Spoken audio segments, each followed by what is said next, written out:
From providing extra support during busy seasons to replacing vacant roles, it's time to choose Express Employment Professionals to manage your workforce. Express can handle everything from contract placements to finding the right full-time team member. Go to expresspros.com. Solve your workforce challenges when you choose Express to support your hiring in a variety of roles, including two of our biggest areas, manufacturing and logistics. Visit expresspros.com today. In 15th century Florence, the great inventor Leonardo da Vinci dreamt of creating a flying machine, but something kept getting in his way. Admin. Piles of it. Luckily, Leo used the smart buying tools on Amazon Business, so he could work more efficiently. With the extra time, he not only invented the flying machine, but actually built it. Magnifico! Incredibile! Splendido! Whoa, easy there, Leo.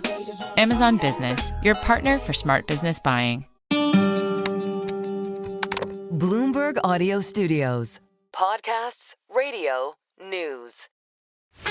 This is Bloomberg Business Week with Carol Massar and Tim Stenovec on Bloomberg Radio. I want to get to some earnings because we're seeing some stocks move here in the aftermarket. Intel shares, they are right now up about 2%. This is as we got, in terms of some of the big headlines from Intel, sees first quarter adjusted gross margin of 36%. That's below what the street was forecasting of about 39.3%. Go back to the fourth quarter, the last quarter. Revenues, that was a beat, $14.26 billion versus an estimate of $13.81 billion. And again, talking about first quarter revenues, some forecasts here. A bit of a range, $11.7 billion to $12.7 billion, and that, Tim, compares with the street estimate of $12.85 billion. But again, right now we're seeing Intel up about 2%. I know they also talked about in terms of some spending, right? And I think basically saying they will not be spending speculatively. So I feel like some of that plays to maybe some of the commentary we've had about the AI spend, maybe a rethink this past week. A reminder, too, they're also looking for a new CEO at this point to take over for Pat Gelsinger, who left at the end of last year. For more, let's go to Jackie Davalos. She's in our San Francisco bureau. She's been following this company and these numbers closely. Jackie, how is the turnaround going? Well, that's the question everyone wants to know. The key uncertainty here is who's taking over the company. You had some guidance from the CFO as to how the next quarter is going to look like, but not so much guidance on who's going to be taking the reins. And I think that's the big point of uncertainty. And if you look at shares, it's kind of a tepid response considering how much uncertainty is swirling around the company right now. But to your point, Carol, I think some of that optimism is coming in through the comments around spend. As you know, the former CEO, Pat Gelsinger, was ousted just last month. And big part of the reason for that was this inordinate amount of spending that the board perceived to be a drag on the company's performance. Now, we might not know who might be taking over, but what we do know is that next quarter, they're looking at revenue of about $11.7 to $12.7 billion. That's below estimates, but perhaps some of that optimism from the fact that they beat pretty well on their revenue figures for the fourth quarter is coming through. Yeah, it's interesting just looking through to some of the reporting from our own Ian King, of course, who follows the chip sector, and saying that, you know, again, what you guys were just talking about, investors and analysts waiting for the appointment of a new leader who will determine Intel's future. I mean, it's a big question. The company's outsourced manufacturing push will not see meaningful revenue from Silicon customers until 2027. For now, the bulk of outside sales will come from packing work. So we're getting a little bit more in terms of the business here, Tim. But again, the stock, as Jackie mentioned, just pulling it up again here in the aftermarket, and the stock right now just up about 1.2% here, but it's not selling off, which is interesting. I mean, there's been a lot of selling off over the last few years with Intel. When you zoom out, of course. Jackie, the data center business certainly facing competition from NVIDIA and AMD. Their core business, PC processors. How is demand there? How's competition there? Well, we got some comments from the CFO who said that competitive dynamics is a big reason why we're seeing a bit of a weaker forecast. He also cited the macro uncertainties and, of course, seasonal weakness. But when we go back to those competitive dynamics, who is the competition? And Tim, you're absolutely right. Those AI accelerators are the big question for investors. Can they get in here and compete? Obviously, with the gold standard coming from NVIDIA, it's going to take a lot lot of work and investment to really chip away there. But in the meantime, they're also facing competition from their bread and butter in that processing, personal computer processing unit. You have AMD really coming in. And then, of course, on the outsourcing manufacturing side, Taiwan Semiconductors is also a pretty big player now. So they're kind of facing this competition from all ends, even, as we look at AI being this big opportunity for pretty much every tech player out there. Intel has really been struggling to make a name for themselves in the space. Just to rehash, Intel shares, folks, in the aftermarket up about 1.3%, going to the first quarter forecast, seeing revenue of $11.7 billion to $12.7 billion. The estimate on the street is $12.85 billion, so above that.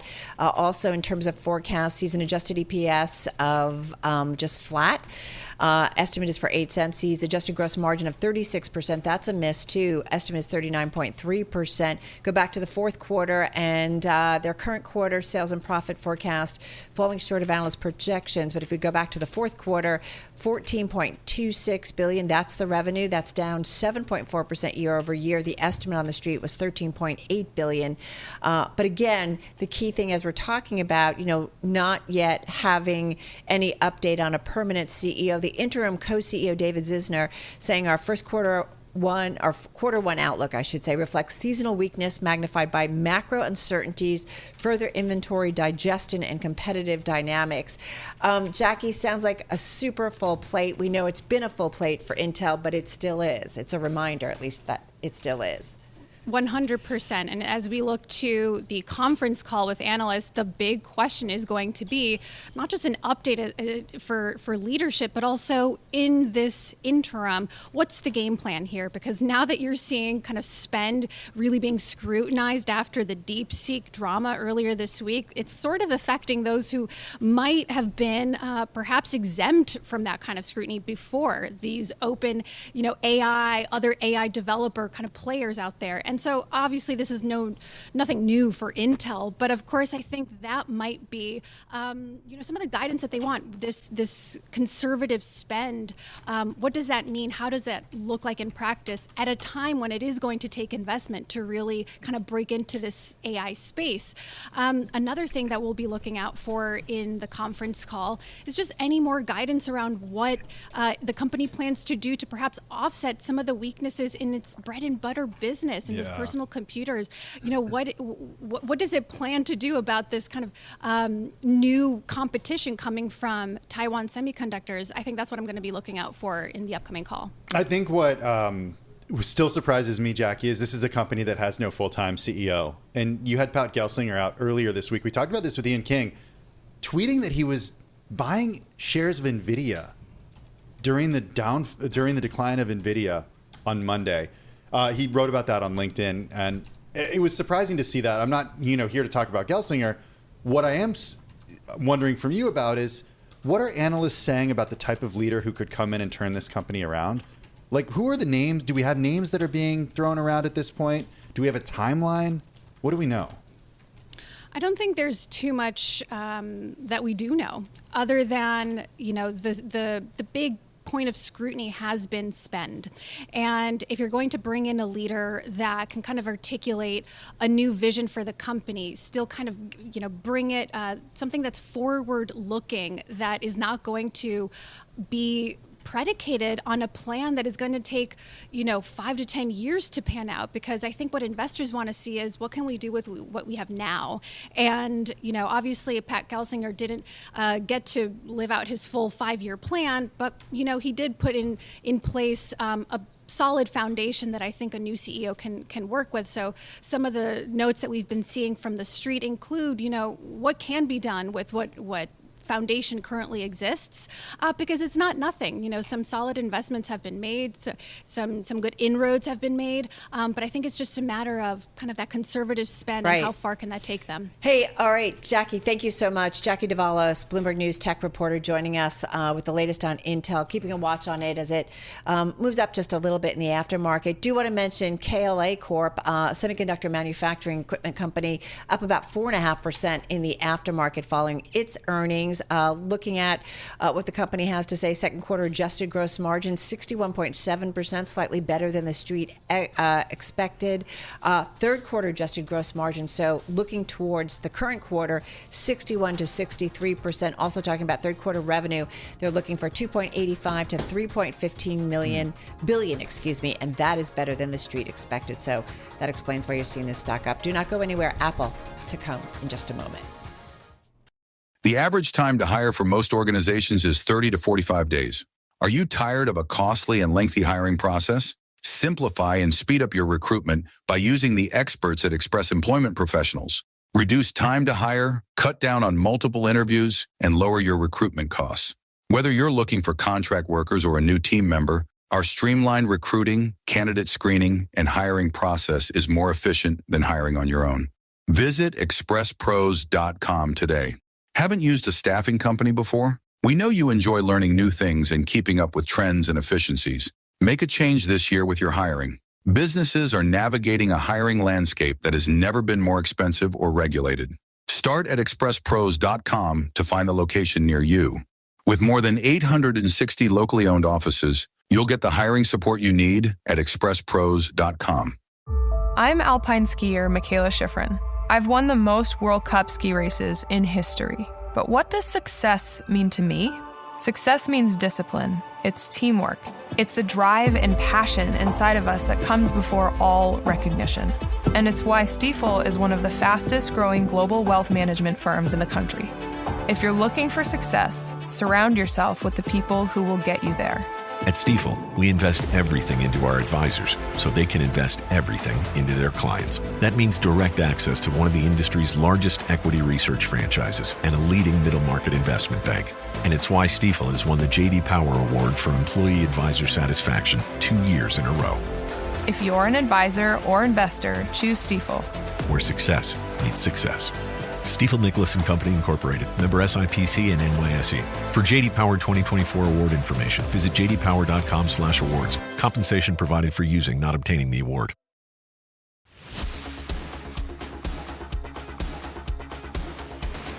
The earnings continuing to come out. We are awaiting Apple, which is set to report in just about 7 minutes at the bottom of the hour, 4:30 p.m. Wall Street time. So as soon as they cross, we will bring them to you. A reminder, the company will report for the quarter despite some headwinds stemming from China, the slow rollout of in-house AI features. So there's a lot coming at us when it comes to Apple in particular. A lot coming at us when it comes to the whole tech sector this week. Angelo Zino is Senior Equity Analyst over at CFRA. He joins us from New York City. Angelo, I do want to start with Intel because they just came out. Certainly a big part of the semi sector, but they're also going through, of course, some changes, waiting for a new CEO, a new leader, a new way forward. Initial thoughts on Intel? Yeah, no, thanks for having me. So, you kind of look at the results overall, and I would say they were okay. I mean, they as far as the results were concerned, I think earnings about 13 cents, sales were down 7%, roughly kind of in line where we were expecting. I think as far as the guidance is concerned, it was definitely on the lighter side of things. But, nothing abysmal, nothing like we've seen in past quarters where they've kind of missed by a much wider margin. So as far as kind of the results are concerned, I think it was perfectly fine. Within kind of, segments wise, I think the client computing group, which is kind of more their PC business, was down about 9%. And then when you kind of look at their data center business, down about 3%. Again, I mean, it was kind of where we had expected largely. So, I think it's one of those situations where this company is kind of just kind of going through the motions, and we're just kind of waiting to see kind of who that next CEO is going to be and what they have to say on the call as far as kind of cost cutting is concerned here in the intermediate term. I could have asked you the same question that I'm going to ask you, Angelo, anytime over the last 3 years. Where is Intel in its turnaround? It's a tough one because they continue to have to kind of restart in terms of where they're at. I mean, and it's typically because of the fact that they haven't really kind of given the existing leadership team enough time to kind of watch their vision to really come to fruition. I think right now where we're looking at is you need a new CEO. I think when you kind of look at their core business, it's really kind of under attack, right? On the PC side of things, you hear things like, ARM looking to take half the market on that side of things. You got kind of greater competitive pressures going on there. You kind of look on the data center side of things, they don't have the right offerings there. I mean, CPUs are kind of a thing of the past at this point in time. And you've got, these hyperscalers out there kind of rolling out their own CPU offerings. So it is a very difficult time for Intel at this point in time. There's really kind of no direction. You need that direction. So the faster you get a CEO, the better. Again, this is kind of almost a race to the bottom, it seems like, right now, in terms of kind of continuing to cut costs as their revenue trajectory continues to go down. I think really kind of, if I'm looking at this company, it's all about how they can execute on the foundry side of things right now. If you're thinking about a turnaround going into the second half of the year, I mean, you've got 18A that's kind of been long awaited and hyped up. Panther Lake, it's supposed to ramp here in the second half of the year. We want to see kind of what kind of customers that start ramping on that side of things. Clearly, you're not going to have a major hyperscaler out there all of a sudden just give business to Intel. They need to kind of execute on that side of things. So that's where we're at right now. I think they need to show some sort of promise on the foundry side of things, and hopefully they can kind of gain some momentum from there. I got to tell you, I get these emails on the terminal when stories are read at like a high rate, those read spikes. People want to know about Apple. It says that our live blog on Apple, Carol, is already hitting a read spike before those numbers come out. We're expecting those numbers in just about 2 minutes. Angelo, China, is that the biggest concern? We saw some downgrades the early part of this year. Yeah, I mean, it seems like, when you kind of look here over the last couple of years, January just hasn't been a good month for Apple. And, you can kind of say maybe a part of that is seasonality and what have you. I think obviously the other issue is you kind of look over the last 2 to 3 years, the competitive pressures have definitely escalated out in China. I mean, Huawei has become, a real threat again at the high end of the market. And, we kind of want to know what's going on with China. It's somewhat of a black box at this point in time. And you kind of look at some of the sell-through numbers that have been posted, specifically by the Chinese government here late in the year. The numbers don't look good. And I think most people realize that. Most investors are kind of going into these numbers knowing that China, or expecting that China is not going to be good. The question is, how bad is it? Are we kind of going to have to deal with some sort of excess inventory situation where they're going to start discounting more than we expect, and it's going to look like an ugly March quarter in terms of the guidance? I think that's at this point what we're looking at. But in terms of the biggest risk kind of going into the print here, and as far as the March quarter is concerned, it's absolutely China. And we also know, as far as the March quarter guidance is concerned, it's going to be somewhat on the weaker side of things because of the Forex uncertainties. Angelo, we're just about 40 seconds away from those Apple earnings. Stock's down about 5%. We know it's been lagging some of its tech brethren, if you will. Question is kind of what's next for Apple? What could they say today that might give some indication of what's next? They've started to give some clues. Just got about 20 seconds here.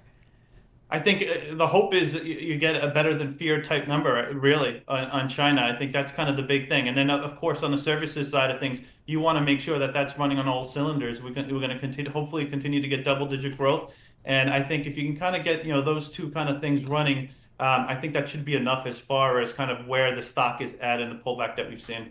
All right, folks, we're talking with Angelo Zino, Senior Equity Analyst over at CFRA Research. He's going to stay with us as we get ready for those Apple earnings, and they are crossing. So let's go through some of the numbers. First quarter revenue, $124.3 billion. That is just a hair better than what the street was expecting. $124.1 billion is what the street was looking for. Products revenue, $97.96 billion. That's up about 1.6% year over year. Tim, that's a little bit light. $98.02 billion. You break it down, iPhone, the all-important iPhone number, $69.14 billion. That is down year over year. Estimate was for $71.04 billion. And then you keep going down. China revenue, big miss there. Estimates for $21.6 billion. That came in at $18.51 billion. Wearables, home, and accessories coming in just shy of estimates. Mac revenue coming in above estimates. iPad revenue coming in above estimates. First quarter products revenue coming in shy of estimates. But Carol, what we're talking about right now, iPhone revenue coming in light, $69.14 billion versus estimates of $71 billion. And that China number, number, significantly lower than analysts wanted to see, coming in at $18.51 billion. Apple also maintaining its cash dividend of 25 cents a share. I should say the stock has been bouncing around in the aftermarket. We've seen it up about 1% right now. It's just up about 0.6%, up 0.5%. Angelo, Zino, come on in. Initial thoughts on the first headlines off of this earnings release. Yeah, I mean, I think this is kind of a situation where, execution was, I think, as good as you could have asked for. I mean, as far as the top line is concerned, roughly in line. I think the expectation, again, was about, 124 billion. So you're looking, what was it, maybe 3.8% or close to 4% growth, let's call it, as far as kind of on a year-over-year growth rate. And I mean, I think Tim kind of highlighted the iPhone numbers were definitely a disappointment, and the China numbers. So it's definitely a China iPhone problem as far as the quarter is concerned and why we missed. And again, the expectations going into the quarter was it was going to be a challenge. And the fact that they had been able to kind of navigate and still meet the numbers despite those issues, I think kind of helps maybe de-risk the stock at least when you kind of look at the numbers this quarter. I mean, we'll see what the March quarter guidance is going to look like. But my guess is you're going to continue to see the further weakness on the China iPhone side of things. Angelo, how much of the iPhone miss can you attribute to China? Is the iPhone miss just a result of China? It seems like it, to be honest with you. Just kind of given the high level numbers that I'm hearing from you, it just seems like the weakness is really kind of all China. And my guess is that Western markets probably held up much better, or held up as to be expected, and we kind of saw some pronounced weakness on the China side of things. And again, not a surprise, because a lot of the sell-through numbers that had come out from China, was looking, essentially was kind of pointing towards double-digit declines out of kind of the iPhone business. So that's essentially what you got. So it's pretty brutal, but not necessarily a complete surprise given some of the indications we got going into the numbers. All right, the three bright spots: iPad, Mac, and services. The iPad and Mac beat year-over-year. Services is at an all-time record. What's interesting too, all-time revenue record too as well, 124.3 billion, and narrowly beating Wall Street estimates. Again, a huge miss for China when it comes to Apple, 18.5 billion versus 21.6 billion that Wall Street expected, and a big miss for the iPhone, $69.1 billion versus $71 billion expected. And, initial reaction, Angelo, in terms of the share price, initially we saw a pop, and then we saw the stock move down, just down a hair at this point. A lot of when we talk about Apple is we are saying, what's the next big thing, right? And certainly if the iPhone is, certainly a maturing business, still a very big business, but maybe some questions about China growth going forward. But where do you want to see the company move into? Where are the new opportunities in your view for Apple? Yeah, I mean, listen, I think we need to continue to see good growth on the services side of things, and then to continue to innovate and come out with new offerings on the services side of things. And I think just that business will naturally continue to grow due to a number of factors. But as far as kind of what we're looking for here over the next couple of quarters, I don't think you should forget about Apple Intelligence. I think that's still a very important part of the story. We've kind of seen the first two tranches of Apple Intelligence really roll out. The first tranche, was really a non-event. I actually think, and I have the iPhone 16. I actually really liked a number of the other upgrades on the second tranche out there. I mean, I use kind of visual intelligence all the time. Not crazy about Genmojis and what have you, but I think there were a number of decent features out there, specifically on the visual intelligence side of things. I think Playground was great. I think the ChatGPT integration is super helpful for someone that just kind of looking to do stuff on the fly on their phone. So I just don't think the consumer is well aware of it, obviously, and we're still at a point where most of kind of the installed base doesn't have access or even knows about Apple Intelligence at this point in time. We'll get kind of the third tranche here in the coming months, and I think that's really going to help in terms of the Siri integration and what Apple can kind of demonstrate across kind of the App Store and what have you.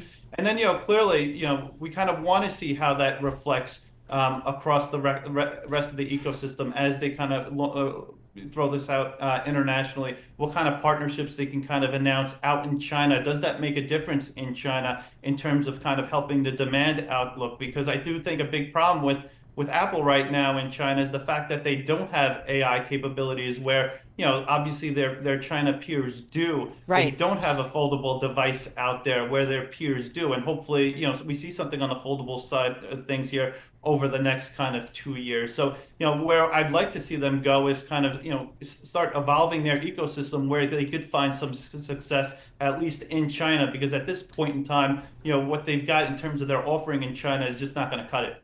All right, going to leave it on that note. Angelo Zino, he's senior equity analyst at CFRA Research, joining us in New York City. Do want to mention Tim Cook in the earnings release and the statement called it the company's best quarter ever at Apple. He also said through the power of Apple Silicon, we're unlocking new possibilities for our users with Apple Intelligence, which makes apps and experiences even better and more personal. We're excited that Apple Intelligence will be available in even more languages this April. So Tim certainly choosing to highlight that. We should point out Apple shares, though, after an initial pop right after the earnings release here in the aftermarket, are now pretty much flat. Yeah, no mention of China in that statement, which certainly will be a focus of investors on that call when it does begin in just a few minutes. It's certainly a focus for Caroline Hyde. She's a Bloomberg Technology co-host. She joins us here in the Bloomberg Interactive Brokers studio. Two big misses today, Caroline. iPhone revenue coming in about $2 billion shy of estimates, and then Greater China revenue coming in about $3 billion shy of estimates. Does Apple need to change its strategy in China, or do investors need to adjust their expectations about China? Do we need to get more comfortable that they're selling fewer phones but at a higher average selling price? And I think that's perhaps where they're trying to educate people towards. Is that in China or is that everywhere? In China, well, I mean, it feels like everywhere, but we do still have the slightly cheaper phones that are available in the US, but we don't have the rampant sort of competition that you do have with a Huawei and with some of the local operators that are in China that are just managing to produce far more sophisticated phones at a much lower price point. And also there's some national patriotic fervor that's going on and wanting to buy your locally made phones. So they have been educating us, and I think Counterpoint Research, for example, front run the fact that they're going to have had a dismal general amount sold, 18% reduction they thought in terms of phones sold. But if the average selling price is picking up, you're not going to be hurting quite so bad. But look, ultimately, we've seen it's a big miss. They're growing in every region outside of China. Even in the Americas, Japan was pretty good, but really China has been that real weak point. And we have to perhaps see that the company is just going to try and retrain us to think about them as a services company, as an Apple Intelligence company. And look, with iPhones missing as well, maybe we have to start to think, is this really always going to be the juggernaut we thought it was? What about Apple Intelligence, right? We have certainly heard so much from the company, Tim Cook singling it out also on the release and in a statement. So how is the world thinking about Apple Intelligence and its opportunities? I mean, thus far is, I mean, of course I want to have a fun a Genmoji, but ultimately am I going to be upgrading my phone for that? No, I'm probably going to upgrade it to an iPhone 16 because my darn camera is broken and I want to get a better camera and I want to get a slimmer phone, but I wouldn't have gone for it for Apple Intelligence, largely because, look, I can integrate Google and upgrade there and have it magicking my emails and making life a little bit more sophisticated there. And compared to Samsung, it is not been able to innovate in the way that Samsung's adapted to Alphabet's offering. OpenAI, though, I think the winning formula for Apple Intelligence going forward is that it hasn't spent billions on its own large language model. It's got in bed with OpenAI, and OpenAI is probably going to have to get a lot cheaper because of what's happening with DeepSeek. Caroline H., have you been watching Severance? No, I haven't. Okay, well... I'm too busy on the Jackal, the Day of the Jackal. It's a huge investment by Apple, huge marketing push. Services revenue, a bright spot for the company. Yes. Coming in at $26.34 billion, estimates for $26.1 billion. I bring up Severance because that's part of the services category. This is a high margin business for Apple. The services I'm not sure TV category. is. Not sure TVs, but the services category. Yeah. Does services growth and strength ever offset weakness in China or from iPhone? Well, I think it's interesting that their new CFO, who has just taken on the role, he's a long-time Apple executive, but he's just taken on the role in January, is really talking up about sort of the installed base. Because that's where they want you to think. The amount of Macs, iPads, phones that we all own, they say that we now have an installed base of active devices that reached an all-time high across all products and geographic segments. Suddenly the services spigot wheel just flies. And then when you're getting into payments, when you're getting into interoperability, of course, services just becomes ever more necessary for them. I mean, I probably pay Apple more each year between cloud, memory, exactly. cloud, memory. Yeah, cloud. But what about the App Store? I do wonder, with some regulatory perspective. Good point. We heard it from Microsoft yesterday. Well, was it Meta yesterday singling out EU? But how much are they going to have to change the business model when it comes to the revenue they can just skim away from an App Store when it think about how it's treating its own consumers and whether we're being fairly treated across the board? I mean, what do you want to know and what do you want to hear from them on the call? Is it just China or is it other things? I think, what is your next big innovation? Is it about the home? Because look, the Vision Pro looks cute, but are we all spending thousands on it? No, it hasn't been the R&D winner for them this yet. But it might have spin-offs when they can tell about how much they've iterated there to bring it to what they're going to do with the home, the video screens, the robotics we're going to see, how they can become ever more integral. We need another winning product. It wasn't cars, the Vision Pro, not yet. But what about 2025 as some new unleashed hardware? I'm amazed they're not more entrenched in the home. I mean, I know in my home, it's such an Apple household, but it's not. But we're a Google home household too. We are too. And so I'm kind of amazed that they have kind of waited so long to get into the home market. Yeah, I mean, it would be certainly, that would be an interesting product category from them. What about something more akin to Meta's glasses that we spoke about yesterday? And if they were to come out with something that is less Vision Pro Oculus and more sort of like low profile Ray-Ban. Because that was the irritation for many, was it? The fact that you've basically got a huge battery connected to you and it's just so hard to move around. The tried and tested formula of Apple is let everyone else play and then you come in and win the day with something beautiful, sleek, and everyone jumps on board. So maybe that is the winning formula for the home, and when it will be for glasses and they'll start to dabble in. I mean, Tim Cook's got a nice pair of glasses. I wonder if he wants to start making them. And we suit you down to the ground, Tim. But I do think that they're always going to be slightly slower off the mark, but then come and bring in they haven't got a foldable phone yet. Look, Samsung has plenty on the market. Everyone's been wanting to get a smaller form factor, but they're just waiting until they can perfect so you don't get a crease in it. So I do wonder whether it's just going to take a little bit of time. You know, we have talked with market guests about just how the overall market here in the United States is so overweighted to some of these big tech companies. And I am curious, though, they are important, right? When you look at kind of the numbers that they bring in. How are 24 billion. I mean, it's just extraordinary. Like, even when we say, it's extraordinary. So how are you thinking about this week of some of these big tech names and the results that we've had? I think they've done all right, considering Monday and the DeepSeek whiplash that we had. And I thought the spend would be so much more under consideration. But I think Satya, even though Microsoft saw a big hit today, Satya managed to sort of thread the needle that, look, we're already offering R1 on our Foundry, AI Foundry. Come to us, find the best models. We'll also be able to, our issue is supply. We've got to continue to invest. So they managed to vindicate the spending. I think Meta did a phenomenal job at just talking up with such pompous, like grandiose ideas that won everyone over. Elon Musk did the same. The fact that actually the numbers look pretty ugly, but he's so optimistic about Optimus, he's so optimistic about FSD that we managed to be blindsided by the idea that actually the plans are there, the money is being well spent, and we're still committed to these companies. So ultimately, I think that they've managed to navigate a pretty rocky period. Apple, the fact that it's flat. Microsoft's been really the only real pain point here. ST Micro had another problem over in Europe as well. I look towards Alphabet and Amazon. Can they vindicate the amounts of money that they're going to have to spend? I'm not going to put words in Mark Gurman's mouth, but he spent plenty of time over the last few months on our program really criticizing Apple for its AI. And its analysts. He loves to criticize the analysts on it too. The foray into AI. And, you know, a question about slow rolling AI and to what extent this actually is something that's not just incremental, but is actually meaningful.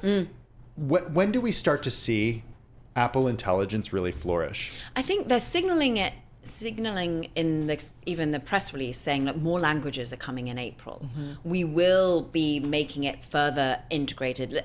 It's also interesting when they bring these things without us even knowing, like the news that they brought Starlink and the fact that we can now use they just hide in these little operating system upgrades. To my husband this something morning. Quite exciting. So has Apple publicly acknowledged that? I know Mark Gurman reported that it was going to happen. I think T-Mobile CEO came on and talked about it, and it's just that ultimately they do slow roll. They realize that They need to speak to the investor base about intelligence. They're going to talk about how they're really managing to infuse it in a more seamless manner.